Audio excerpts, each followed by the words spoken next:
중국 눈치 보기라는 일각의 주장은 유감입니다.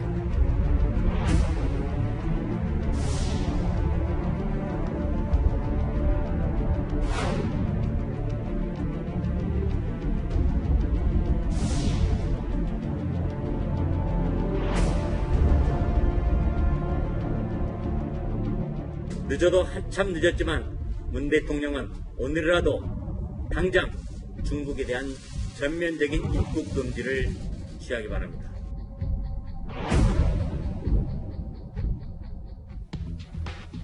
예, 정부도 코로나 비상사태입니다. 오늘 문재인 대통령이 국회를 찾았습니다. 조금 전에 국회 사랑제에서 여야 대표 회동을 한 건데요. 오늘 조금 전에 있었던 대통령의 발언부터 먼저 듣고 오겠습니다. 오늘 정당대표들과 회동이 초당적인 협력의 좋은 계기가 되지 않을까 기대하고 있습니다. 코로나19 조기에 종식시키고 하루빨리 또 국민들이 편해지면서 경제 활력을 되찾을 수 있게 되기를 바랍니다.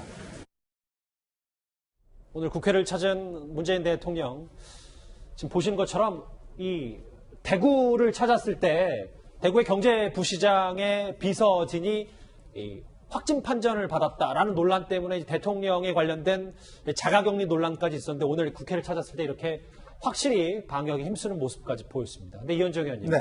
이 부분은 이렇고요. 다음 화면을 좀 넘겨볼까요? 오늘 대통령의 발언 중에 코로나19를 조기에 종식시키고 라는 표현을 썼는데 이게 또 다시 좀 뒤늦게 논란이 되는 것 같아요. 저렇게 되면 얼마나 좋겠습니까? 얼마 전에 곧 종식될 것이다라는 이야기를 해서 머지않아 종식될 것이다라는 이야기를 해서 여러 가지 비난이 있었는데요. 얼마 전에 리센융 싱가포르 총리가 국민들한테 이런 메시지를 던졌어요. 이 병은 막기가 힘듭니다. 어쩔 수가 없습니다. 하는 말을 제일 먼저 처음 했습니다. 자, 그렇지만 우리가 국민들한테 우리가 어떤 수칙을 지키고 어떤 면에서 보면 이렇게 합시다라고 이제 제안을 했어요. 자, 어떤 면에서 보면 지도자가요. 지금 이 상황은요. 지도자가 정책을 쓴다고 해서 막을 수 있는 바이러스한테 이야기한다고 해서 바이러스가 움직이는 그런 상황이 아닙니다. 어떤 면에서 보면 어쩔 수가 없는 상황이에요. 자, 그렇다면 현재의 상황에 대해서 뭔가 솔직하게 이야기를 하고 자, 그러면서 국민들한테 이런 협조를 당부하는 게 어떤 면에서 보면 국가를 이끌어가는 사람이 저는 할 일이라고 저는 생각합니다. 자, 그렇다면 지금 대통령께서 얼마 전에 이 상황에서 대통령의 메시지라는 게 굉장히 중요하잖아요. 근데 이 상황이 조기에 종식될 것이라는 이야기를 경제인들의 눈앞에서 이야기를 함으로 해서 그 뒤로부터 상당히 좀 느슨해진 측면이 있어요. 그러다 바로 신천지 사태가 터졌습니다. 자, 그리고 지금 우리가 좀 전에 계속 이야기했지만 하루에 500명씩 지금 증상자가 확진자가 늘어나고 있는 상황이에요. 자, 그런 상황에 지금 조기에 종식시키겠다 하는 이야기는 물론 그런 기대는 할 수가 있죠. 그러나 지금 중요한 것은 대통령의 솔직한 이야기입니다. 이 상황에 대한 정확하고 솔직한 이야기를 국민들에게 해줘야 그만큼 경각심을 갖고 국민도 어떤 면에서 준비를 할 수가 있는데 자꾸 희망적인 이야기를 하게 되면 상당히 느슨해질 수가 있습니다. 그도 그렇고요. 구자영 차장. 네. 대통령의 상황 시각 관련해서 일부 비판도 있는 게 네. 지금 종식이 돼도 이게 조기에 종식되는 거냐? 왜 네. 조기에라는 단어를 굳이 썼냐라는 논란도 있거든요. 네. 조기 종식도 논란이고요. 그 뒤에 말도 좀 이상하지 않습니까? 되찾길 바란다. 거기서 많이 들어본 말 아닙니까? 유체 이탈 화법이라고 박근혜 정부 때 얼마나 많은 비판을 했습니까? 지금 조기 종식시켜야 되는 주체도 정부고 경제 활력을 되찾기 위해서 앞장서야 될 것도 정부 아닙니까? 그 정부를 이끌고 있는 수장이 바로 문재인 대통령입니다. 이 문재인 대통령이 되찾길 바란다라고 할 것이 아니라 어떻게 조기 시키기 위해서 노력하고 있는지 또 경제 활력을 되찾기 위해서는 무엇이 필요한지 이걸 구체적으로 말씀을 하셨으면 어땠을까 하는 아쉬움이 남습니다. 문 대통령이 오늘 국회에 간 이유는요. 추경이 지금 급하니까 여야 대표들로부터 협조를 구하기 위해서 간 거 아닙니까? 네. 그 얘기를 대국민 메시지로 지금 코로나 때문에 서민 경제가 어려워지고 그 경제 활력이 떨어지고 있기 때문에 여야 대표들께서 빨리 합의하셔서 추경 편성에 도움을 주십시오. 이렇게 구체적으로 말씀을 해주셨다면 어땠을까 하는 아쉬움이 남습니다. 알겠습니다. 자, 오늘 만남 최대 쟁점은 단연 중국인 입국 금지 문제였을 겁니다. 황교안 대표와 이해찬 대표가 이것과 관련해서 또 의견 충돌이 있었는데요. 화면 만나보시죠. 우리나라의 우한 코로나 사태는 인재의 성격을 띠게 됐습니다. 이 위기의 배경에는 정부의 대응 실패가 결정적인 영향을 미쳤습니다. 대통령과 총리 등 정권 전체가 너무나 안일하고 성급했습니다. 중국 시진핑 주석의 방안 때문에 중국발 입국 금지를 못하고 있다고 믿고 싶지 않습니다. 그렇다면 도대체 왜 무슨 이유로 못하고 있는 것인지 궁금합니다. 일단 저 관련 목소리는 황교안 대표의 목소리만 나갔습니다. 최진봉 교수님, 예. 이 뭐 중국인 입국 금지가 계속돼서 최대 화두가 되는데 어제 청와대가 이것 관련해서 처음으로 입장을 밝히면서 왜 실익이 없는지를 꼼꼼히 따져봤어요. 최 교수님 읽어보셨을 텐데 동의하십니까? 뭐 동의하는 부분도 있고 조금 동의가 안 되는 부분도 있고 그래요. 근데 이제 중요한 게 저기 이제 그 나중에 정정을 했습니다. 세 번째 중국 입국하는 한국이 더 많다라는 부분은 이제 통계를 잘못 인용하면서 약간 오차가 있었고요. 그 부분을 아마 이제 바꿔서 얘기한 것 같고 전체적으로 보면 지금 당황, 그러니까 이게 저게 초창기에 예를 들어서 맞았을 때와 지금의 상황은 약간의 차이가 있다고 봅니다. 그러니까 지금은 실익이 그렇게 많지 않다고 보는 감염 확진자도 많아요. 그러니까 초창기에 만약 돌려서 시간을 돌려서 처음 문제가 발생했을 때 정말 이 문제가 이렇게 커질 걸 계산하고서 아예 처음부터 막았다고 하면 예. 지금보다는 저 확진자 수가 줄었을 가능성은 있다고 봅니다. 그러나 이제 지금 상황에서 맞는 건 실익이 있을 거냐 하는 부분은 여러 가지 부분을 같이 고민할 수밖에 없는 상황인 것 같아요. 아마 청와대 입장에서 다섯 가지를 얘기하면서 저건 이제 이유로 얘기하지만 뭐 정치적인 부분, 경제적인 부분은 함께 고민했을 거라고 저는 보고요. 그래서 일정 부분 청와대에서 인용한 부분들이 맞는 부분도 있고 또 일정 부분은 논란이 될 수 있는 부분도 있다. 이렇게 볼 수 있을 것 같습니다. 자, 그런데 화면처럼 저희가 색깔을 다시 다르게 표시한 이 부분이 지금 더 큰 논란입니다. 청와대가 중국인 입국 금지가 실익이 없다고 밝히는 과정에서 통계 수치조차 잘못 발표한 건데요.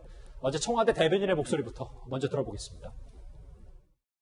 중국인 입국을 전면 금지하지 않는 것이 중국 눈치보기라는 일각의 주장은 유감입니다. 방역의 실효적 측면과 국민의 이익을 냉정하게 고려했다는 점을 다시 한번 말씀드립니다. 저 다음에 취지를 만나서 여러 가지 얘기를 했잖아요, 연정희님. 그런데 제가 보니까 중국에 가는 한국인이 한국으로 오는 중국인보다 2배라더니 이 자체가 아예 수치가 틀린 것 같습니다. 그렇죠. 이제 뭐 요거 좀 말씀드리기 전에 지금 후베이성을 차단한 게 중국 정부에서 예. 후베이성에 있는 우한을 차단한 게 1월 23일입니다. 전면적인 차단 조치를 취했죠. 근데 그 12일 뒤에 우리나라가 우한에서 오는 사람들에 대해서 입국 금지 조치를 내렸어요. 이게 얼마나 늦은 조치입니까? 이미 그쪽 나라에서는 이 심각성을 알고 이미 다 차단 조치를 했는데 이미 12일 뒤에 한 것은 이미 그쪽에서 오는 사람은 다 왔단 말이죠. 자, 그렇게 어떤 면에서 보면 초기에 지금 못 막아서 이런 사태를 해놔놓고 이제 와서 지금은 실익이 없다라고 이야기하는 게 얼마나 말이 안 맞는 이야기입니까? 그럼 그때 했어야죠, 당연히. 그 실패를 했으면 그 실패에 대한 인정을 해야 되는데 이제 와서는 그때 뭐 이미 했기 때문에 지금은 이미 틀렸다. 그러면서 5가지 이유를 대는데 자, 청와대가 저런 5가지 이유를 들으려면 정확히 조사를 해서 들어야 될 거 아니겠습니까? 더군다나 지금 이 수치가 세 번째 보면 이게 지금 우리나라에 있는 중국인들이 중국으로 가는 숫자예요. 그걸 한국인 숫자로 이야기를 해서 뒤바꿔서 이야기를 한 겁니다. 자, 저는 최근에 청와대가 발표하는 걸 보면 수치나 통계가 틀리게 너무나 많습니다. 지난번 고민정 대변인 때도 마찬가지지만 청와대가 발표하는 것은요, 그만큼 국가의 신뢰가 있는 겁니다. 이런 수치 하나 제대로 지금 통계를 정확히 확인하지 않고 발표하면서 무슨 대책을 취하겠습니까? 저는 그래서 지금 청와대에 뭔가 지금 참모 기능이 완전히 무너진 게 아니냐. 저는 그러면서 본다면 대통령이 이런 통계를 갖고 판단한다고 한다면 그 판단이 정확하겠습니까? 그렇네요. 지금 어떤 면에서 뭐 잘못된 통계를 가지고 판단하면 그 판단이 틀릴 수가 있어요. 자, 그러면 이게 지금 청와대가 국민한테 공식적으로 발표를 하고 반박하는 자료인데 이 뭐 다른 내용도 다 문제가 있지만 이거 하나만 보더라도 청와대가 지금 상황을 정말 제대로 보고 있는지 솔직히 의문스럽습니다. 물론 저것 관련해서 청와대가 오늘 정정을 하긴 했어요. 근데 구장차장. 네. 그러니까 중국인 입국 금지가 실익이 없다는 논거를 대는데 네. 그 수치를 일각에서는 입맛대로 네. 고무줄처럼 바꿔놓고 이게 뭐 문제 아니냐라는 여러 가지 논란이 있거든요. 그렇습니다. 이 출입국자 현황을 이제 파악을 처음에 잘못한 것 같습니다. 왜냐하면 지금 법무부의 25일과 26일 입국자, 출국자, 이게 중국에 대한 오가는 사람만 놓고 보면 뭐 2배 가까이 보이는 것도 사실입니다. 그런데 그 내용을 따져보면 중국인 가운데 우리나라에 들어온 사람은 1,093명이고 이 우리나라에서 중국으로 출국한 우리 국민이 1,406명이기 때문에 우리 국민이 숫자가 조금 많은 거거든요. 그런데 그걸 이제 2배 가까이 많다. 이렇게 얘기를 하다 보니까 이제 중국에 우리도 국민이 많이 가기 때문에 지금 출입국 금지를 못 한다라는 이제 그 논리를 세우기 위해서 했는데 결국은 그 기초적인 어떤 통계 수치가 틀렸기 때문에 청와대가 뭔가 말 못할 이유로 자꾸 중국과의 어떤 관계를 고려해서 지금 입국 금지를 못 하고 있는 거 아니냐 이런 의구심만 좀 증폭시키는 결과가 되고 그러니까 보고 싶은 것만 봤다라는 지적에서 자유로울 수는 없는 거죠. 그렇습니다. 그러니까 어거지로 그 논리를 만들려다 보니까 이 통계도 그 논리에 맞는 통계만 좀 짜깁기 하다가 이런 실수가 나온 게 아닌가 이런 생각이 듭니다. 그런데 실제로 이 정부의 대응과 국민 여론의 온도차도 꽤 있는 것 같습니다. 오늘 주목할 만한 여론조사 하나가 나왔는데요. 배종주 소장님. 네. 우리 국민 10명 가운데 6명 정도가 64% 정도가 중국인 입국 전면 금지해야 된다라는 목소리를 냈는데 이걸 좀 어떻게 저희가 받아들여야 될까요? 2월 초에 나왔던 조사들도 중국 입국 금지에 대한 이야기가 많았죠. 근데 그런 이 국민들의 여론이라는 것인데 전면 금지해야 된다.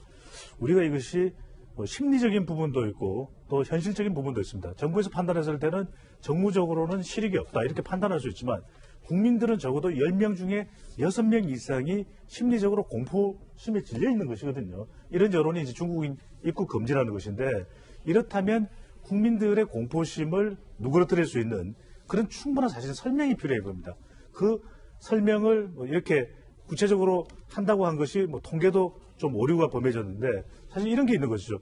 노무현 대통령 때 2006년도에 한미 FTA에 대해서 국민들의 반대가 심했거든요. 그런데 무조건 하고 강행을 한 게 아닙니다. 계속해서 1년, 2년 가까이 설득을 하고 난 다음에 한미 FTA가 체결이 됐었고 그다음에 또 하나는 94년도에 빌 클린턴 대통령이 북미 무역 자유협정을 맺을 때도 미국 국민들이 반대가 심했어요. 아니 그러면 멕시코에 노동자들이 많이 들어오는 거 아닙니까? 이렇게 할 때 계속 1년여 가까이 설득을 해요. 그래서 저는 만약에 정부에서 외교 관계나 또는 정부적인 판단을 위해서 오히려 당장 입국 금지를 할 필요가 없었다면 충분히 설명을 했어야 되는 정책적 소통이죠. 그게 없었다는 거죠. 또 하나, 배 소장님. 또 하나 여론조사도 중국인 입국 금지 말고 이 코로나 전반적인 대응을 정부가 잘하고 있냐.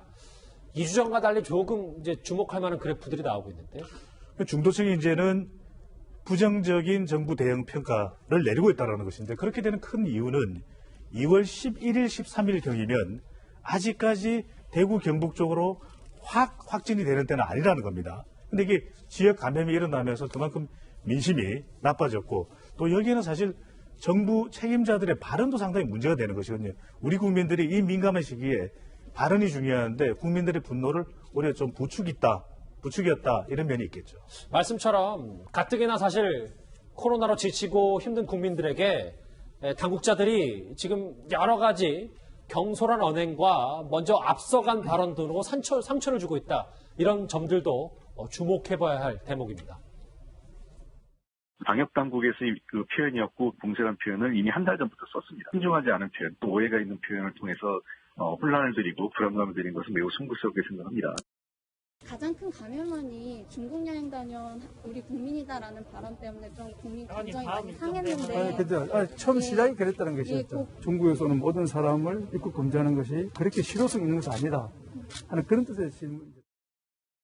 여러 가지 것들이 고려가 돼서 국민들도 조금씩 여론조사 결과로 본인들 목소리를 내고 있는 거겠죠. 이현정 의원님 정리를 해볼게요. 그런데 송옥은 석좌 교수가 이런 언론 인터뷰에서 이런 얘기를 했더라고요. 이대로 정부에 맡기면 사망자가 150명 이상이다. 물론 이 감염내과 전문가는 아닙니다만 이런 분석, 국가 주치가 없는 나라는 선진국이 아니다. 꽤 작심 발언을 했습니다. 그렇습니다. 우리가 노무현 대통령 시절에 사스를 우리가 경험을 했지 않습니까? 그때 사스를 경험할 때 어떤 컨트롤타워가 누구냐면 고건 당시 국무총리가 있습니다. 당시 우리 사스 같은 경우에 정말 세계적으로 우리가 사스를 성공적으로 맞았다는 극찬을 받았어요. 사망자가 하나도 없었고요. 그러면서 본다면 상당히 그때 어떤 고건 전 총리가 행정의 달인이라고 이야기를 하잖아요. 그만큼 행정부를 장악을 해서 효과적으로 대응을 했다는 뜻이겠죠.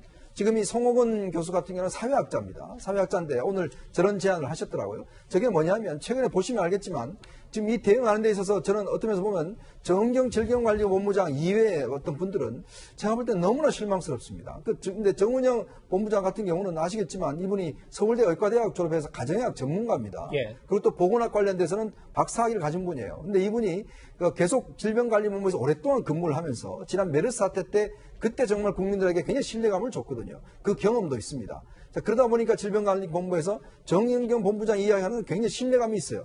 근데 정은경 본부장이 어떤 이야기를 했냐면 문재인 대통령이 이 사태가 조만간 종식될 것이다 한 바로 그날 이거는 종식되지 않는다. 이게 굉장히 위험하다. 감염을 차단해야 된다. 이런 이야기를 한 적이 있습니다. 근데 지금 보면 의사결정을 하는 사람들이 뭐냐 하면 이 질병 전문가가 아니라 정치 전문가들이 하고 있는 거예요. 그러면서 어떤 면에서 굉장히 긍정적으로 자꾸 총선을 겨냥해서 중국을 겨냥해서 하고 있는 겁니다. 그렇기 때문에 송옥은 교수가 하지 말고 정말 전문가들을 모아서 결정권을 줘야 된다. 그래야지만이 어떤 재앙을 막을 수 있다. 알겠습니다. 이런 제안을 한 겁니다. 10명 중 6명이 중국인 막아라 라는 여론조사 결과까지 정부 대책까지 하나하나 살펴봤는데요. 예, 속보가 돌아왔습니다. 사망자가 1명 추가로 발생을 했는데 한번 볼까요? 예, 국내 사망자는 총 14명으로 늘었고요. 14번째 사망자가 나온 겁니다. 대구에 거주하는 69살 여성인데요. 그런데 자가격리 중에 사망을 했다. 또 있습니까? 예. 대구 사망자가 5명으로 늘었고, 자가격리 속보를 한번 돌아가 볼까요? 글쎄요, 구정 차장. 네. 물론 조심스럽습니다. 단언할 수 없습니다만, 네. 자가격리 중에 사망을 했다는 얘기는 네. 지금 음압병실이 좀 부족해서 혹시나 자가격리 중에 사망한 건 아닐지 이런 조심스러운 접근도 해볼 수 있어서 지금 대구 상황이 우리가 생각하는 것 훨씬 더 안 좋은 건 아닌지 모르겠어요. 그렇습니다. 일단 지금 확진 환자가 굉장히 많이 확인되고 있지 않습니까? 지금 1000명이 넘었습니다. 대구에서만. 그런데 이분들을 음압병상에 수용하지 못하는 것뿐만 아니라 지금 격리를 제대로 해서 이 병상을 지금 마련을 못하고 있는 것이 실정입니다. 그렇기 때문에 대구 경북에 있는 의료시설만으로는 좀 어렵기 때문에 다른 지역에 상대적으로 좀 여유가 있는 지역에서 이 확진 환자, 특히 이 경증 환자 정도는 좀 맡아주면 어떻겠느냐 이렇게 권영진 시장이 제안을 했던 거거든요. 그래야만 이 경증 환자는 이동할 수 있기 때문에 다른 지역으로 빼고 그 남는 병상의 중증 환자를 만약에 격리했다라면 조금 더 효율적인 치료를 할 수 있었을 텐데 만약에 저렇게 자가 격리 중에 사망했다라면 이 대구의 상황이 굉장히 좀 심각하다는 걸 보여주는 하나의 사례가 아닌가 싶습니다. 예, 지금 제가 제작진한테 들은 얘기는 그러니까 조금 전 6시 30분인가요? 오후 6시 30분에 대구 가톨릭병원에 왔다가 근데 이제 사망한 곳으로 전해졌습니다. 오전인가요? 오전 6시 30분. 그럼 발표가 한 12시간 정도 이후에 난 건데 글쎄요. 정말 제가 앞서 짚어봤던 것처럼 음압병실이 지금 숫자로만 단순히 헤아려봐도 600병상 이상 모자라기 때문에 대구가 상황 지금 속보로 짚어본 것처럼 심상치 않습니다. 자, 속보까지 정리해봤고요. 다음 주제 글쎄요. 국내 확진자 수 증가만큼이나 우리 입국 금지 제한 조치 국가도 늘고 있습니다. 다음 주제 바로 확인합니다.